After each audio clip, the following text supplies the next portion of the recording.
Plumas County Public Health Agency, growing healthy communities.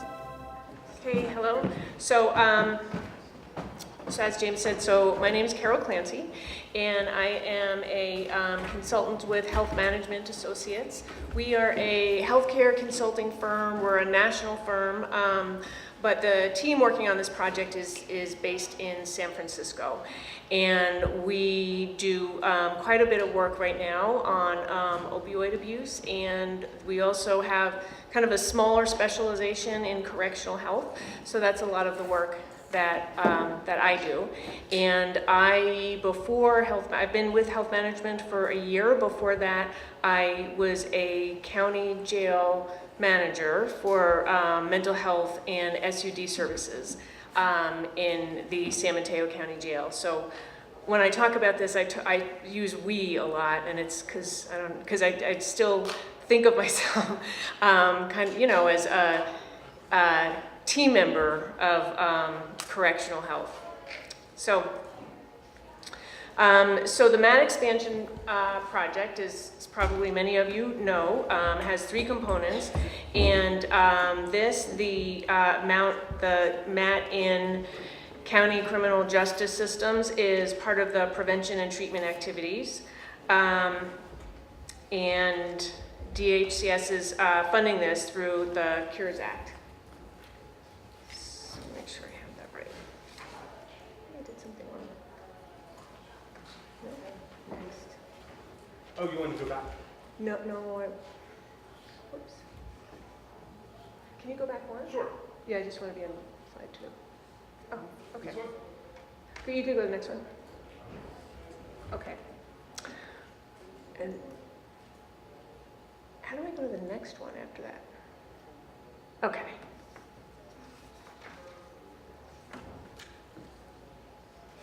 Which one? Slide 3. This one? There you go. Okay. So what I'm going to do is I'm going to talk a little bit about what was our thinking when we put together the collaborative and what were our goals, and then I'll talk about the way that the collaborative is set up.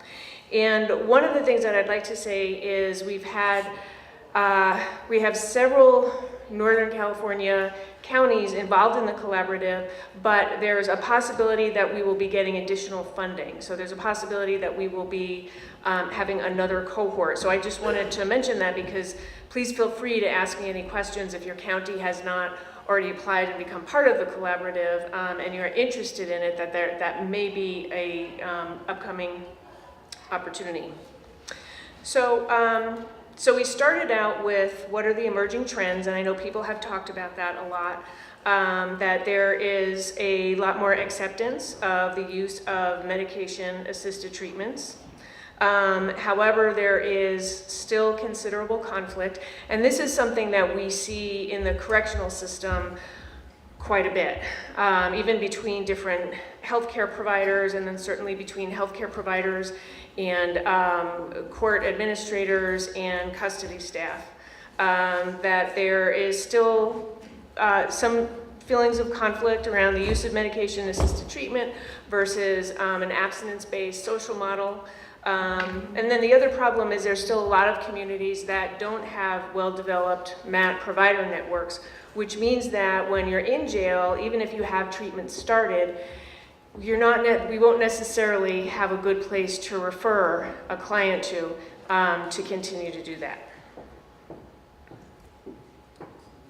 Oh, it should just be the left click. The left click?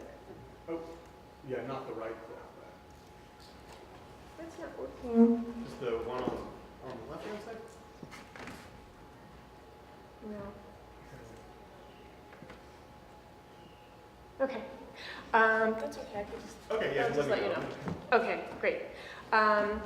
So again, as we have been talking about, there are changes right now. There's a lot of work to try and reduce the stigma attached to not only addiction, but the use of medication-assisted treatments, especially the use of methadone. And I put up a link here. I think everybody can access the slides, but the link is to a training video we had the person who did the video, his name is Corey Waller, and we had him speak at our first Learning Collaborative meeting, and he just got a lot of positive feedback because he talked a lot about the way the brain works and how the brain responds in addiction, and his goal is to lower the stigma and help people who are not feeling sure about the use of medication-assisted treatments to help it make sense to people. Okay. So with there being less stigma, what happens is there are more detainees arriving at jail with a valid prescription for either methadone, Suboxone, or Vivitrol. And jail health providers are realizing that jail is a really good place to induct people into treatment. I mean, when people are in jail, especially if they're there for a while, if they're there for a few months, and they have gone through withdrawal, that's where you can start to see people saying, hey, maybe this would be a good time for me to make a change. And I know from working in a jail, I've had that conversation just countless times, and been very supportive. And we did have, in the jail where I worked, we had a recovery program that took over a whole jail unit. It has 100 clients at a time there. But still, you know, you would see people go and then come back and go and then come back. So really, this is a great place to start to induct people. And the other thing is, the more that we see addiction as a medical disorder where there's medical treatment for it, the more that it becomes impossible just to say, okay, if you come in with diabetes and you're on insulin, I'll give you the insulin, but we're not going to use this medication. Because you wouldn't ever say, we don't really like the needle thing, we don't want needles in our jail, and so we're not going to use the insulin. And so people are starting to see that in that way, that this is a disease that has a medication, and still there are problems having there be broad access. And I'll talk a little bit kind of in a few minutes more about what we found in the counties that are involved in the collaborative, how many of those jails are able to provide all 3 medication-assisted treatments in their jail. So, okay, great. So the other thing, and this statistic is from 2010, but it's not that much different now. In 2010, only 11% of people incarcerated had any type of professional substance use treatment. And that would be anything, counseling, education, and historically, most jails don't want to use medication-assisted treatments, especially methadone. And you can probably surmise why that is. If you have something like methadone in jail, then there's a potential for diversion. And so for a long time, that would be seen as, well, we can't do this here because, you know, it's going to be sold, or people will be bullied, and, you know, we'll have this big mess. And one of the things that we're trying to do in the collaborative is to say, okay, this is definitely a problem. I have seen it. It's a big mess when it happens, when you have a big diversion problem. But it is something that it's a problem, and therefore we know that there's a solution. And it might be something that just takes, maybe it's gonna take, you know, having a work group that's only focused on that. And with the Learning Collaborative, that's what we're hoping, that I mean, anybody who works in a county job knows that you have a million things to do, and it is difficult to say, well, wait a minute, I'm just going to do this work group on this, you know, really this one little issue, like maybe diversion. And we're really hoping that people are able to take the opportunity to do things like that. And then the other thing that would happen, and I certainly saw this, SUD treatment would be not considered part of health treatment. And so it was something that was very separate. Their records would be kept separate. A lot of the time, the two did not talk to each other. Healthcare providers, mental health providers, SUD providers didn't really talk to each other to integrate services. I know, so I've been doing this a long time, and you know, when I started 25 years ago, I mean, you just wouldn't, if you have a co-occurring disorder, first you deal with the substance use and then you deal with the mental health, which of course doesn't work, because if you're self-medicating because you'll become symptomatic, there's not going to be that much of a motivation to deal with the substance use disorder and then deal with mental health symptoms. But we found this, you know, even now, a lot in correctional settings. Great. So the other thing, though, that we did find, there are a few programs. One of them is Rikers Island, and I know people, if you've heard of Rikers Island, I mean, there's, you know, there are many negative things that they are dealing with right now. But one thing that I can say about Rikers Island that surprised a lot of people is we did a project there, and they actually have a really good substance use program within Rikers Island. And they don't use Vivitrol there, but they use buprenorphine and they use methadone. And they found that when people are inducted on methadone in the jail, that they have a much greater rate of maintaining treatment once they leave jail, which goes back to my captive audience thing, that, you know, if you work with somebody at the right time to get them started, I think it's more likely that they're going to maintain the treatment even when they're in a position where it would be easier to use. So we find that they are staying in treatment longer. At the Rhode Island Department of Corrections, they have a very innovative program. They will continue people on treatment, they will induct them on treatment, and they use all three, methadone, buprenorphine, and Vivitrol. And they're really churning out a lot of good data right now. And so they found a 61% drop in overdose deaths for a year after people are incarcerated. And then the other thing that they found, and this is in CDCR, is that people have less tickets and basically less discipline problems when they have access to these medications in jail. So it's kind of interesting that there is such a focus on things like diversion, when actually the research shows us that you know, people behave better, they don't die, they stay in treatment if they are offered these medications in jail. And then the other thing, oh, I'm sorry. The other thing, and this usually gets people interested in jails, is when you start to hear about the lawsuits.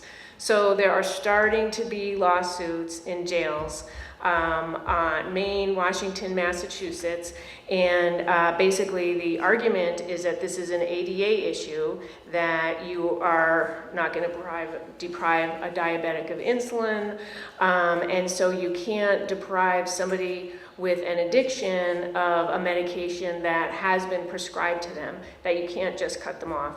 And I think the legal challenges, and this is just, you know, the way that things work. Once people start being sued, then it does become more difficult for anybody to say, well, in our jail, we just don't want to do that.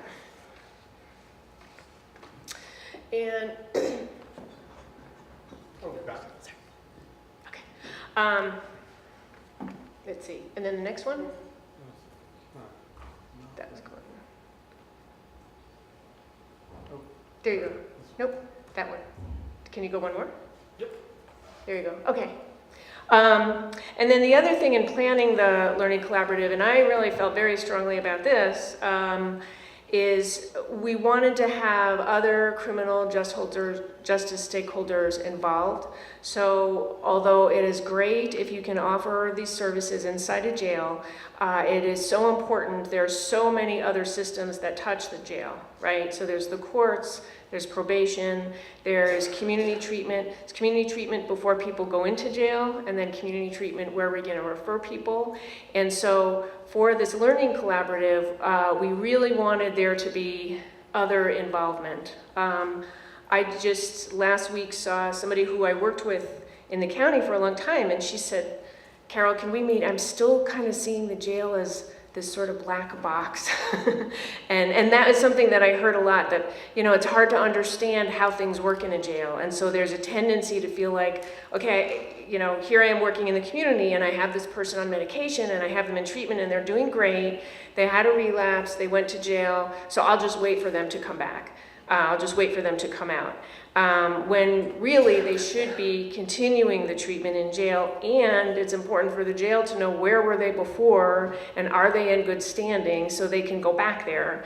And if not, the jail needs to know that too, so they could be referred someplace else. Probation always had a strong interest in knowing what kind of treatment is this person going to be in.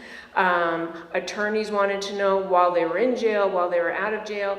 And so it was really important that we saw this as we're not just trying to promote the use of MAT in jails, but we are trying to help counties create a seamless system where there's good continuity of care.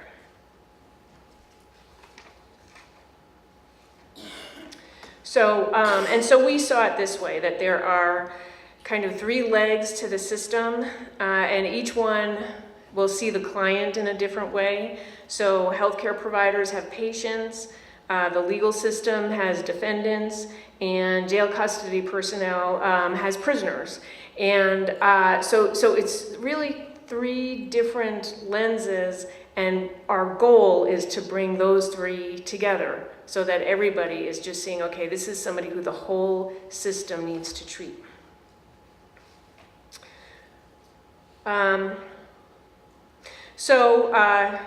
Basically, we want all of the county teams to be able to expand the use of MAT, but we also wanted there to be a broader county knowledge and understanding of MAT in its place in the criminal justice system, and also the role of MAT in the place of different areas of the criminal justice system. So it's important, if I'm working in the jail, that I know what's happening outside, that I know where I'm referring people to, that I know why is probation even interested in this, why would a judge be interested in this. So we want everybody to understand their own system, understand everybody else's system, and have a good sense of where are the pain points in there. So where's the place that we really need to work as a system? I think sometimes people feel like, you know, this is just something that isn't going to work in this county. And when you really boil it down, it could be something like, you know, maybe there's a healthcare administrator who feels under pressure that if there is a whole bunch of diversion that, you know, something bad is going to happen. Or maybe there's somebody in the community that feels like they're not able to contact the jail, and so that's where things break down. It's important to be able to really look at that and then come up with what you can do about it. So we talked about that, where our goal is the 3 drugs, methadone, bupe, and naltrexone.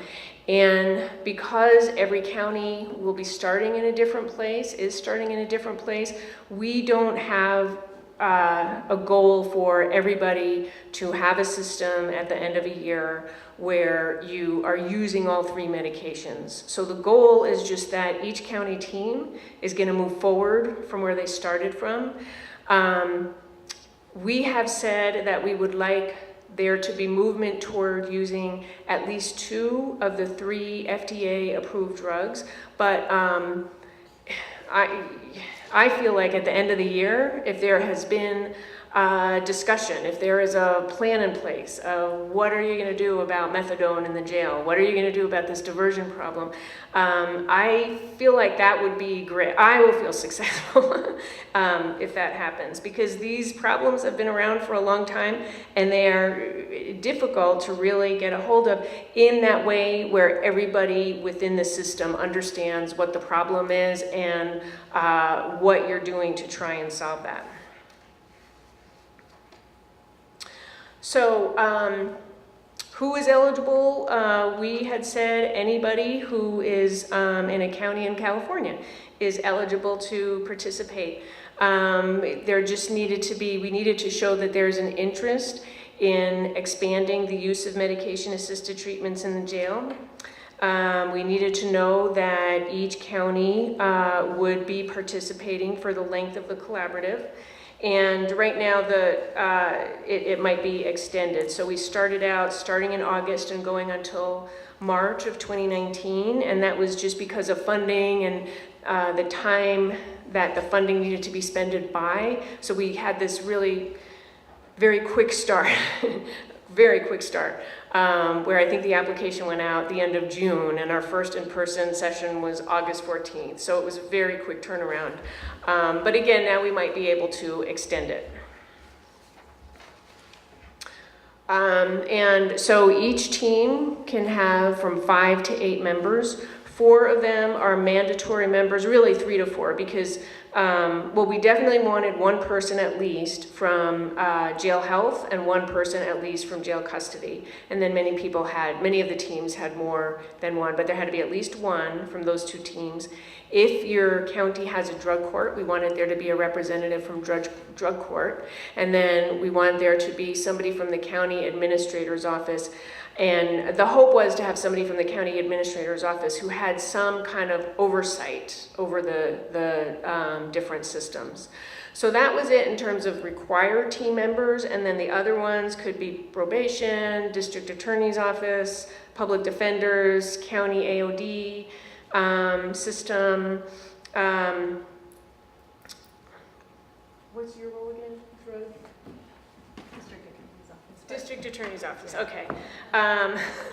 But you're not a district attorney. No, so as typical for rural counties, right, we struggle with having to be able to check all of those boxes. We don't currently have a county administrative officer in Plumas County, and we don't have anyone that works for that department currently that would be able to serve in this capacity. So thankfully, we were allowed to submit that as the district attorney's office being the lead agency within the collaborative. And I must say, if you're not part of the collaborative, I highly encourage you to apply if funds come available. I'll touch a little bit about it in my conversation a little bit later. But if you're looking to figure out how to have hard conversations with your law enforcement officers, this is going to give you a great opportunity. As Carol can attest, at our first in-person meeting, the jail commander, myself, public health staff, and behavioral health staff had some really heated conversations about what this looks like in Plumas County and how do we meet each other where we all, are trying to do the best job that we can while still creating public safety and helping our community members. And so coming at it from all of the different facets is a challenge. And so it's giving us a great opportunity to get away and to do that work. So I highly encourage you to apply if you can. Great, thanks. So yeah, and we have a bunch of people from probation. I really liked it. There was a lot of people from, that's why I wanted Tiffany to say, what's your role again? Because I really liked that there were a lot of people from the district attorney's office. We had quite a few. We have 1 judge. I think half the counties, or 11 or 12, had somebody from probation. Some counties had their probation chief. And what I really liked about that is I had thought that it might be a lot of healthcare providers because we are the ones who have an interest in this. And so I just I really felt good that, okay, no, there's so many people all over the system that really have an interest in, how is this something that we can make work? So the hours of commitment, and I know this might end up being more, but this is what we kind of outlined for everybody to meet at least monthly as a group in your own county, and then have a monthly coaching call. So there's 3 of us on the HMA team, and we split up the counties. So each of us have a group of counties that we'll be doing a monthly coaching call with. And we have 3 in-person learning sessions. So we had our first one in August, we'll have one in November, and we'll have one in February. And then throughout the year, we will have some podcasts and some webinars. And the hope is that this one, conducting project work on policies, procedures, and other local activities, that's really the hope, that people in this group will be able to not only have the hard conversations with each other, but also be able to schedule meetings within your county with people who are decision makers, people who you identify as, you know, this person or this office has really blocked this, you know, there's been some blocking there of us as a county being able to develop this system of care throughout the county. So the hope is that the county would be able to arrange meetings with, if it's one department, if it's one person, that there would be meetings that counties can start to develop policies and ways to work with each other, so that there aren't any obstacles anymore. So with this is, we had said 7 to 8 hours a month on this project, and again, having been involved in a lot of projects that seemed like this won't be that much work. I mean, I know it does tend to be more work than we thought, but we also feel like it's worth it.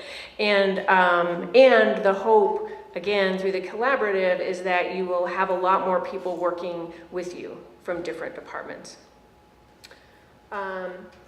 So which counties were chosen? So we were hoping when we put this out, again, there was a slow turnaround time, so really not even a lot of time to advertise. And we sent it out a number of ways to each of the counties, but you know, it was just emails going out, and we all get hundreds of emails. So we were hopeful that we would have 10 counties. We had funding for 20. And we hoped that 10 counties would apply, who we'd be able to see through the application that, okay, you're understanding what the issue is, what we're trying to do, and this is reflected in your application. Like, that's what we were looking for. We ended up having 23 counties apply, and then we at HMA, we got the applications and scored the applications and made sure they had everything they needed, and then kind of presented that to DHCS. So we presented it, and we were like, I wonder which 3 counties are, you know, going to be able to knock off of this list. And they were able to come up with funding so that we could have 23 counties, which was great, because really every county that applied, you know, had a complete application. Some of the applications, and Plumas actually being one of them, you know, had a lot of information of, this is what the opioid crisis looks like in our community. This is the number of deaths that we have. This is what we're struggling with. So, you know, having read through each application, I was very happy that we were able to have all 23 be part of the collaborative. So our first in-person, like I said, was August 14th. We had, I don't know, maybe 5 people out of 170 that weren't able to make it. And we had a lot of discussion about MAT in corrections, talked about what are the barriers, and we had several breakout sessions where people could talk amongst themselves, either by county or by discipline. What are the barriers? What are the goals? What are the things that you feel need to turn around? And then this is just a picture of the counties that we have on our team. So the other really nice thing is we had representatives from throughout California, rather than, you know, everybody just being from one part of the state. So 64% of the state total population will be affected by the Learning Collaborative, which again is another nice thing.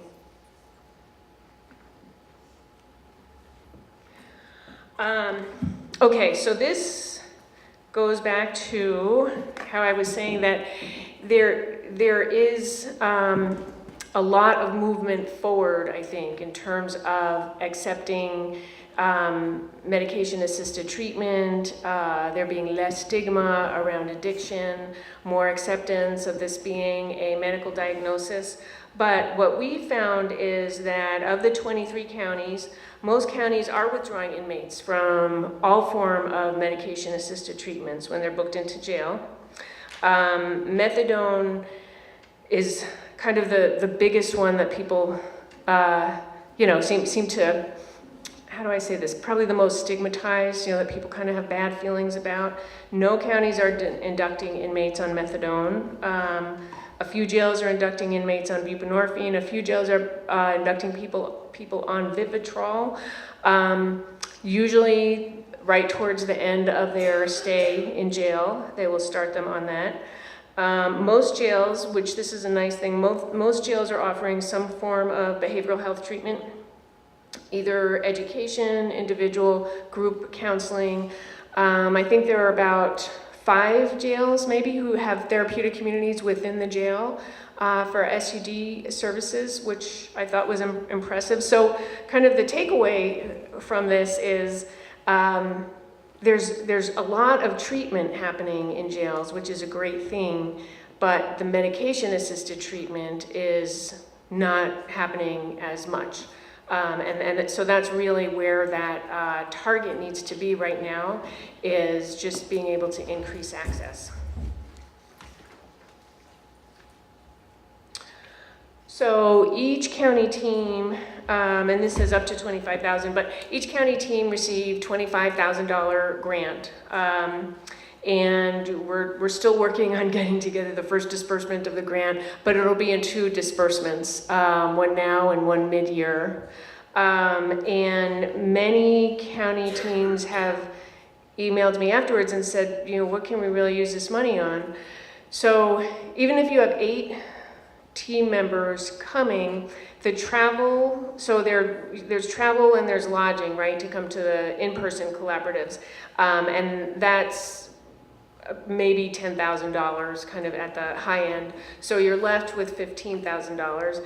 And so we'll be having more discussion about that with the teams, but that really is to have some kind of a project in your county where you're dealing with this issue. So one idea would be if you already have a pool within, a lot of the time the hospitals have a pool and jails have a pool of extra help, per diem health staff. So maybe that person could take on some extra hours to coordinate all of this. Because if you're looking at having discussions and meetings with different people in the county, it helps to have a coordinator. So those funds could go to pay somebody doing a special project, or it can go to, if somebody wants to take this on who's a full-time employee, it can go to paying overtime for that person. Or you can convene a meeting in a county where if there's a lot of if there's a lot of pushback, say, to the use of any of the medication-assisted treatment. So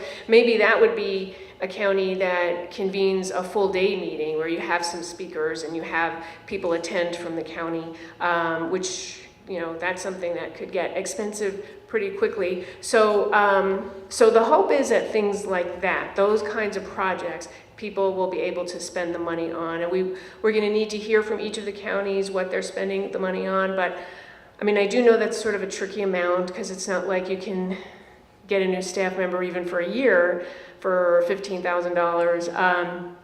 But it is enough to be able to do more than you're usually able to do in a county.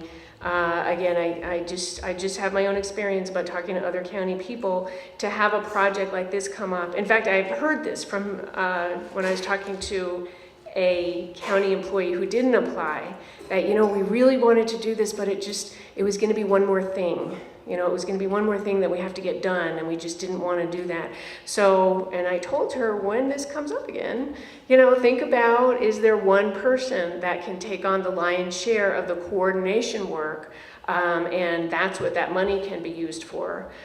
Because while I understand certainly the idea of, I can't take on one more project, when you think about things like lawsuits coming down, the amount of time that you eventually are going to be spending trying to explain to a physician who's treating somebody in the community, how come you're not providing these treatments in jail? All of the things that happen in the criminal justice system when treatment is not coordinated well. All of those things are very time consuming. So yes, this is time consuming in the front end, but I think in the back end, it ends up really saving everybody time. Besides the obvious benefits of there being great treatment, it also ends up saving people time when you have a system that is working really well. And then the other thing, yeah, I could go into this. The other thing that we will be funding with the help of DHCS is naloxone. So counties do not have to participate in this. Some counties had that question, but you know, if we're not using naloxone, or that doesn't have to be you don't have to develop a program where you're using naloxone, but it is something that will be available. We'll be funding for that. In addition to that, to the $25,000. And so we have a website, Matin County CJ at healthmanagement.com. If you go on that website, if you have any questions, that's the email address also. And so you can feel free to email. You can also, you could just email me directly. I know I didn't bring my cards, but you know, if you want to ask, I could give you my email address. Any questions, we're happy to answer. We're really excited about doing this, and so we are happy to talk about it. Thanks.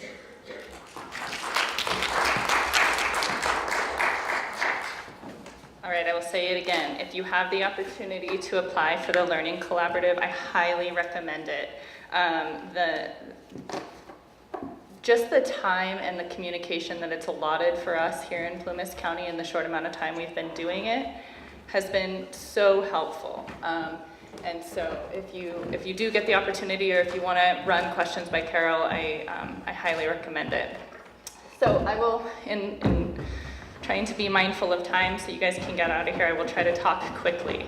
But I do just have one question. Who here is a law enforcement partner, works in law enforcement or some other arm of law enforcement? Oh, one person, okay. That's our district attorney from Plumas County, Mr. David Hollister, by the way. So for those of you here, I'm hoping that you're just looking to learn on how to communicate with law enforcement partners and what that naloxone distribution that we do here in Plumas looks like. So I'll try to answer your questions as best I can, and please feel free to interrupt me at any time if you need to. And I'm gonna hope that the mouse works. Nope. Is it not working? James? Okay. Okay, so bear with me. I did make these slides on a plane last week. So why do we distribute naloxone in Plumas County? We distribute naloxone in Plumas County because in 2015, we were #1. We don't like to be #1 in this statistic. We were #1 in opioid overdose deaths. So that really, really kick-started a lot of work within Plumas County. And most of that work happened because of our public health agency. So we have to really give kudos to them and all of the work that they've done. So with being #1, CDC identified us as one of the 2 counties at risk for high epidemic of HIV, injection-related HIV, and hepatitis C outbreak, which is scary for us. We're a rural community, and we, you know, everyone is connected in some way. So we really felt called to action to do something. And you know, the other reason that we distribute naloxone in our jail is because those that are incarcerated, they have the highest risk of overdose. And I know that I'm saying a lot of these things you guys have already heard today, but the highest risk of overdose upon getting out of custody. Sorry, I'm a very visual talker. So we wanted to try to address that and help make our community as safe as we can. So the other reason that we distribute naloxone is because of the coalition, and the reason that you are all here today. The work of the Public Health Agency, the coalition, and the CHA and CHIP. So those of you that were in David's session earlier this morning, you heard me mention that if you don't partner with your public health agency already in doing a community health assessment or a community health improvement plan, I really encourage you to make friends with your public health agency and figure out how you and your agency can be part of that plan, because this is what's helping drive so much of the work in Plumas County. And without the work of Andrew and the coalition and all of the staff at Public Health, we, criminal justice, would not be able to say we're as far as we are. So that's really how we do these things. So what does our program look like? How did we do it? The first way we did it was we had to get buy-in. And that was by need-based conversations with stakeholders. And that started with public health. If it weren't for our public health agency and the director, Mimi Hall at the time, and Andrew, her predecessor, who's the current public health director, who you'll hear from tomorrow, we wouldn't be able to have these conversations with our law enforcement partners. And so that work's happened because we get to be a part of the Sierra Opioid Coalition. And the Plumas County District Attorney's Office and the Alternative Sentencing Program, that's where I work. So in Plumas County, like most other rural communities, right, we have a lot of staff turnover, and we went through a period of time with a lot of ambivalency about our directors within our alcohol and drug department and our probation department and our behavioral health department. And we were kind of floundering, like, how do we offer services when we have constant turnover? And so thankfully through AB 109 and our Community Corrections Partnership, our district attorney, Mr. David Hollister, who's here, stepped up and said, you know what, I want to be an advocate, we got to do something within our community. And so that's how alternative sentencing came to be. And we help, I'd like to think that we help drive a lot of movement within our community.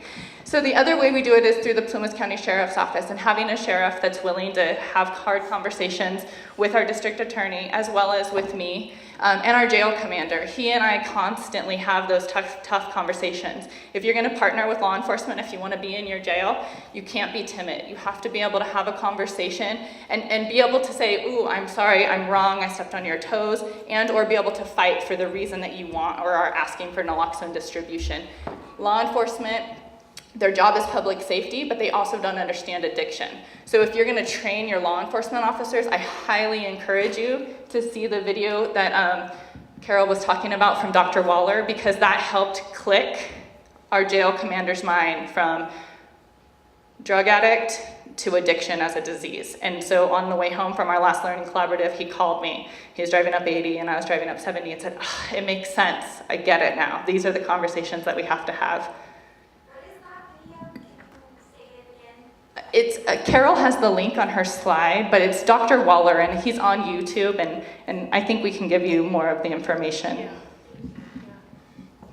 And so we utilized existing resources. We didn't create anything. I'm a huge advocate of not recreating the wheel. So we, with James's help and Public County Public Health and the Coalition, we utilized the San Francisco model, and we just adapted it. So we made a lot of tweaks and changes to it, but that's where we started. And through the funding and the partnership. So, you know, most people ask, well, where's the money? And we're overworked and we don't have those resources coming from a rural community. I hear you. I wear 5 hats a day. All of our agencies and people do, right? If you're having a meeting, it's the same 5 people going from one agency to another, having different conversations about the same population. So we all feel that struggle, but what we're trying to do is figure out how do we pool all of those resources so that we do the best work that we can without creating those silos. And here in Plumas County, we're really in the process of trying to break those down. I'll tell you, they're high walls. Okay, but we're trying to get there. So we do that through the Northern Sierra Opioid Coalition. Our Prop 47 grant, we were one of the only rural communities within California to get funded through the Prop 47 realignment funds, and that's helped us with our MAT program. And while we don't do MAT in our jail in the capacity Carol's talking about, that's why we're part of our collaborative to try to get that up and going, we're really able to have those conversations and try to get people who are incarcerated and moving into the community stabilized onto some sort of medication-assisted treatment. And then, of course, through our Community Corrections Partnership, and that's through AB 109 realignment also. So our partner roles for our naloxone distribution program, the Plumas County Public Health Agency, they're the ones who provide us the naloxone kits. So that's through the Coalition and the Public Health Agency, and they track all of our data and distribution for us. The Sheriff's Office, they allow us to go into their facility weekly and provide this education and this training, and then provide the kits to the inmates upon release. And then what we do is we provide the screening, the training, and the initial documentation that we then pass to the health department. So what are our goals? Our goals are to educate inmates to re-enter the community on the higher risk of overdose, because as we've seen, because we do this work every day, they're at the highest risk. to offer them the option to obtain the naloxone kit in their property. This is not a mandatory thing. We offer that, the correctional officers go and tell them that this is an opportunity, and then once they get in their room, they still have the option to opt out. And then to integrate overdose prevention into a wider array of services for substance using adults. And I gotta say, not only are we integrating the education piece to the inmates, we're also doing it to the correctional staff, because most of them are always curious about what happens in that room and what does that look like and what does the kit look like and things like that. And then of course, just to decrease overdose, right? We've been successful in the fact that we are no longer number one, but we don't want to be again. Okay, so what does it look like? So we identify the participants every day. I get a jail roster and I go through it and I look at who's going to get released in the next 7 days. And that it becomes the list of the people that on Thursdays I go in and I tell the correctional staff this is who I need to talk to. We do education. Part of that's a video, and I'll show you the link. I'm not going to show it to you. It's a 20-minute video. We give them the option to opt in or to opt out. And then the jail distributes it, and the health department tracks it for us. And that includes when someone uses, and there's a reversal, and they use the naloxone, and then they go to one of the sites within our county to get a new kit. So I kind of talked about this a little bit. So we also identify through pretrial release. My agency, as I said, I wear multiple hats throughout the week and throughout the day. So part of that is doing pretrial release interviews and screenings for every person that gets arrested within Plumas County. So if someone's ready to get released through pretrial release and they identify as having a substance use issue or that they're used recently in the last 6 months, we'll ask them if they want to have a naloxone kit in their property upon release, whether it's through pretrial release or not. And if they say yes, then we give them that education at the time of the pretrial release interview. Now, they may opt out of it here, and then if they get released and they have to come see us again because they have to do their pretrial release check-in, we'll offer it to them one more time. And then of course we go into the jail and we do that once a week on Thursdays. So this is what our education component looks like.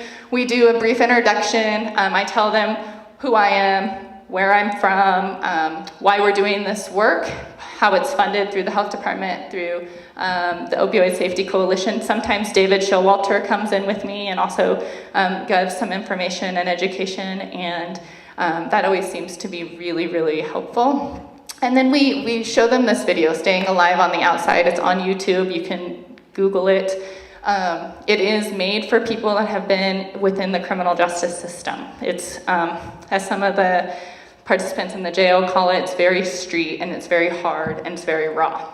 So don't be prepared to see like normal hugs and touchy-feely kind of naloxone injection education. And so that's the link.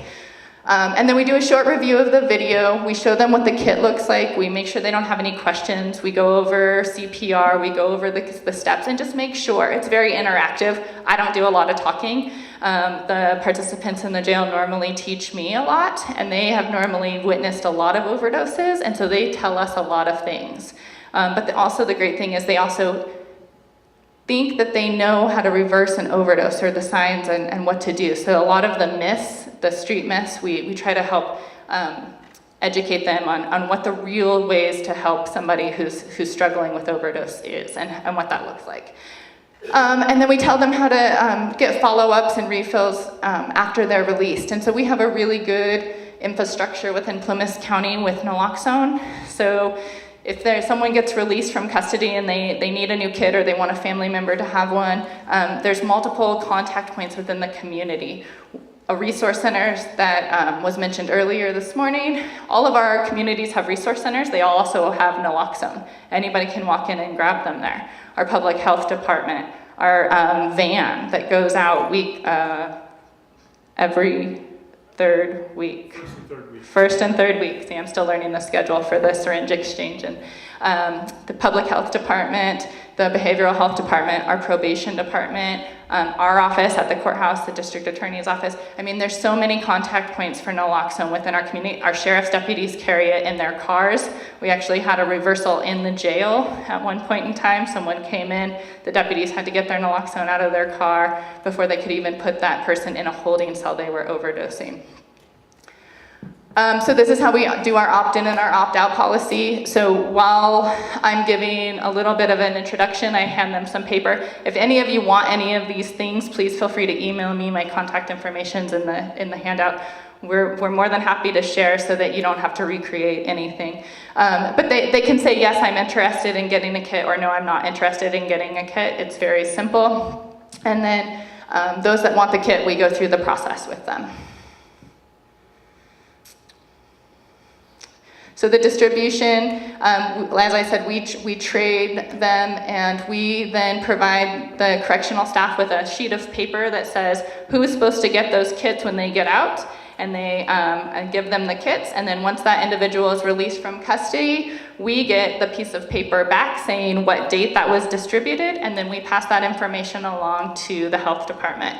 The other thing that those who opt in to the program do is they fill out that initial survey that James uses, or the public health department uses, as a way to just get information and to track and see what's happening. Each person is given a unique identifier, so I don't know who they are or what kit they get or if they reuse. I'm not notified about any of those things. I just give them the opportunity to get it, and then the health department does all of the tracking in a confidential way. So again, this is how we do it. I'm jumping ahead of myself. And then, of course, so we log the following at each site: the training date, if they opted in or out, and when they were distributed. And then the health department receives all of the rest of the information, and they keep the inventory of it. So how do you have these conversations? How do you get naloxone into your jail? How do you get your sheriff on board? How do you get your jail commander on board? First of all, you have to have conversations with them in the language that they understand, right? Someone asked earlier if law enforcement was here in the room. They're not, and that's not because they're not interested, but law enforcement feels uncomfortable with a lot of touchy-feely harm reduction methods, right? You have to talk to them in ways that they understand. So we all work towards the same goal. We want people to be safe and healthy. We want people to stop using drugs, right? But how do we help law enforcement do that? One way is data, right? We've already heard this, but data speaks. The reason we were able to make movement in Plumas County is because we were #1, right? It speaks to us. Sometimes you have to have that catalyst.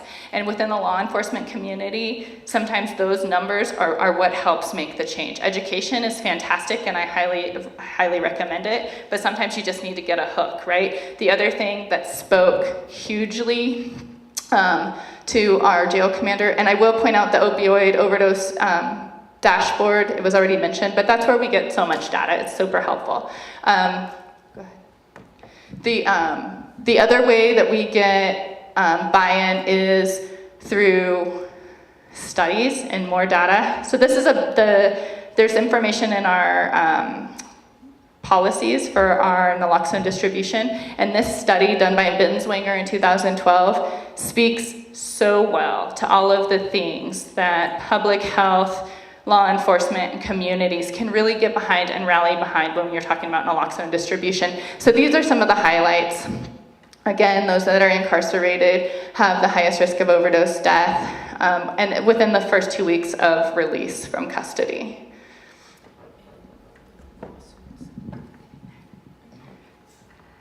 So the other big thing, this, as Carol mentioned, right? So if you can't get them with data and you can't get them with education, law and litigation will always get someone within the criminal justice field to pay attention, right? And I gotta say, part of what made our jail commander click when it talked about MAT when we were at our learning collaborative was the ADA populations being, so a person is classified as a special population if they are utilizing MAT and they come into jails, right? And if you're not providing them with those special, the treatment for that population, that's an ADA violation. And our jail commander, like, ding, okay, how do we do this? So if you can't get them with data and you can't get them with education, then law and litigation is where you go, because that's their language, that's what they speak, that's what they understand. And so Litigation, Carol already touched on, I'm not gonna go there, but there's laws that protect people within California. There's a map? Maybe? There it is. Oh, so there's all but 3 states in the United States of America have laws on the books that allow distribution of naloxone and lay people carrying naloxone. So it's allowed, it's not illegal to have it, and it's harmless, right? We know that naloxone saves lives, and it doesn't matter if I were to shoot a naloxone thing into my nose right now, nothing would happen to me, right? It's totally safe and it's harmless. So just talking their language and helping them understand the benefits, as well as the fact that there's a lot of data, there's a lot of law, there's a lot of things that protect them and help them. And I know I went through that really fast because I wanted to be mindful of the time. So I think we have like 5 minutes for questions, if you have questions for me or for Carol. Plumas County Public Health Agency, growing healthy communities.